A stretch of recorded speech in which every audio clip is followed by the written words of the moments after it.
السلام علیکم محترم ناظرین، میں عظیم احمد عباس QK اسپیڈ نیوز میں آپ کا خیر مقدم کرتا ہوں۔ ڈھاکہ کے نرسندی میں 5.7 شدت کے زلزلے نے تباہی مچا دی۔ 3 افراد کی موت واقع ہوئی، 100 سے زائد زخمی بتائے جا رہے ہیں۔ عمارتوں میں دراریں پڑ گئی، شہری خوف کے باعث گھروں سے باہر نکل آئے۔ حکام کا کہنا ہے صورتحال پر نظر ہے، عوام افواہوں سے دور رہیں اور سرکاری ہدایت پر عمل کریں۔ دوسری ملک فیصل آباد کے ملک پور میں گیس لیکیج کے باعث فیکٹری میں ہولناک دھماکہ، 15 افراد کی موت واقع ہو گئی، متعدد زخمی۔ دھماکے سے فیکٹری اور قریبی گھر تباہ، ریسکیو ٹیمیں رات بھر ملبہ ہٹاتی رہی۔ یہ واقعہ ایک بار پھر صنعتی علاقوں میں حفاظتی اقدامات پر سنگین سوالات اٹھا رہا ہے۔ دبئی ایئر شو کے دوران ہندوستانی Tejas fighter jet flying demonstration میں کریش ہو گیا، حادثے میں پائلٹ کی موت واقع ہو گئی۔ المکتوم انٹرنیشنل ایئرپورٹ پر دھوئیں کے بادل چھا گئے۔ بھارتی فضائیہ نے واقعے کی تصدیق کرتے ہوئے کورٹ آف انکوائری کا حکم دے دیا ہے۔ امریکہ نے ایران کے تیل برآمدات سے منسلک کمپنیوں اور شپنگ نیٹ ورکس پر نئی پابندیاں عائد کر دی۔ اقدام کا مقصد ایرانی مسلح افواج اور جوہری پروگرام کی مالی معاونت روکنا ہے، اور FAC نے 6 بحری جہاز بھی بلاک کر دیے، جبکہ ماہان ایئر پر کارروائی مزید سخت کر دی گئی ہے۔ دہلی پولیس کی 48 گھنٹے کی بڑی کارروائی، آپریشن سائی ہاک میں سائبر کرائم سے جڑے 800 سے زائد ملزمان کو گرفتار یا باؤنڈ ڈاؤن کیا گیا۔ جوائنٹ کمشنر سنجے کمار جین کے مطابق CP ستیش کولچا کی ہدایت پر 1 ماہ کی ڈیٹا انالیسس کے بعد یہ کارروائی انجام دی گئی۔ مجموعی طور پر 900 افراد پکڑے گئے، جبکہ 500 کو مشتبہ مالی لین دین اور خفیہ کھاتوں کے استعمال پر نوٹس جاری کیے گئے۔ پولیس کا مقصد ہے کہ سائبر گینگز کی مالی نیٹ ورک کو پوری طرح تباہ کر دیا جائے۔ آندھرا پردیش میں ایک اور خوفناک سڑک حادثات، ترومالا ضلع کے قریب مارننگ سٹار بس قومی شاہراہ پر الٹ گئی۔ بنگلور جاتے ہوئے پیش آئے اس حادثے میں 6 افراد زخمی ہو گئے۔ زخمیوں کو فوری طور پر نائیڈو پیٹ سرکاری ہاسپٹل منتقل کر دیا گیا ہے۔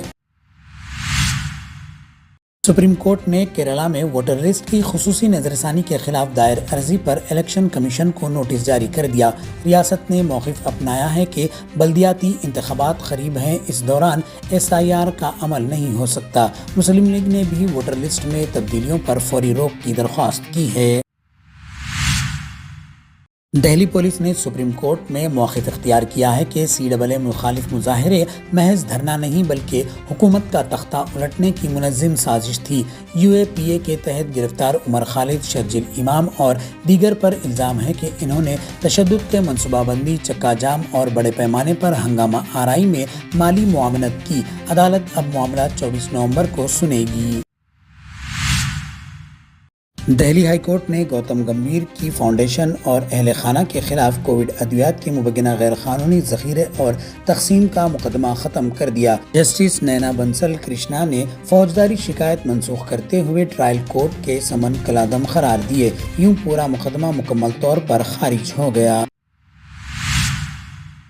BRS کے کارگزار صدر KT راما راؤ نے الزام لگایا ہے کہ ریونت ریڈی حکومت نے تلنگانہ میں 5 لاکھ کروڑ روپے کے سب سے بڑے لینڈ اسکیم کو انجام دیا ہے، جس میں 9,000 سے زائد ایکڑ صنعتی زمین کی غیر قانونی تبدیلی اور دوبارہ الاٹمنٹ شامل ہے۔ ان کا دعویٰ ہے کہ یہ پورا فائدہ وزیر اعلیٰ اور ان کے قریبی حلقے کو پہنچایا گیا ہے۔ کاماریڈی میں وزیر سیتکا پر سنگین الزامات، بونس کا مطالبہ کرنے پر کسانوں کو شرابی قرار دینے کے ساتھ ان پر مقدمات درج کروائے گئے۔ کاماریڈی میں کسانوں نے وقت پر خریداری اور فصل بونس کی مانگ کی تھی، مگر اب دعویٰ ہے کہ وزیر نے انہیں کسانوں پر سیاسی لیبل لگا کر کیسز دائر کروا دیے۔ صدر جمہوریہ دروپدی مرمو جمعہ کے روز 2 روزہ دورے پر حیدرآباد پہنچی۔ بیگم پیٹ ایئرپورٹ پر وزیر اعلیٰ ریونت ریڈی نے ان کا استقبال کیا۔ ان کے ہمراہ transport minister Poonam Prabhakar, GHMC کی میئر وجے لکشمی، گورنر جشنو دیو ورما اور مرکزی وزیر کشن ریڈی بھی موجود تھے۔ حیدرآباد میں نیشنل ہیلتھ مشن کے ملازمین کی تنخواہوں کے لیے احتجاج دوسرے روز بھی جاری رہا۔ ملازمین کا کہنا ہے کہ 3 ماہ سے تنخواہیں نہیں ملی اور بچوں کی فیس تک ادا نہیں کر پا رہے ہیں۔ مظاہرین نے واضح کیا کہ وہ کسی اضافی فائدہ نہیں، صرف اپنی جائز تنخواہوں کا مطالبہ کر رہے ہیں۔ کھمم سے حیدرآباد جانے والی نیشنل ہائی وے پر آج ایک خطرناک تماشا دیکھنے میں آیا۔ نمبر پلیٹ کے بغیر بائیکوں پر خطرناک اسٹنٹ کرتے لڑکے نہ صرف اپنی جان کو خطرے میں ڈال رہے ہیں بلکہ دوسروں کی زندگیوں سے بھی کھیل رہے ہیں۔ پولیس نے ان منچلے لڑکوں کی تلاش تیزی سے شروع کر دی ہے۔ حیدرآباد سے تعلق رکھنے والے طالب علم محمد عامر حسین فلوریڈا میں فائر حادثے کے بعد ہاسپٹل میں زیر علاج ہیں۔ اہل خانہ نے امریکی قونصل خانے سے ایمرجنسی ویزے کی اپیل کی ہے۔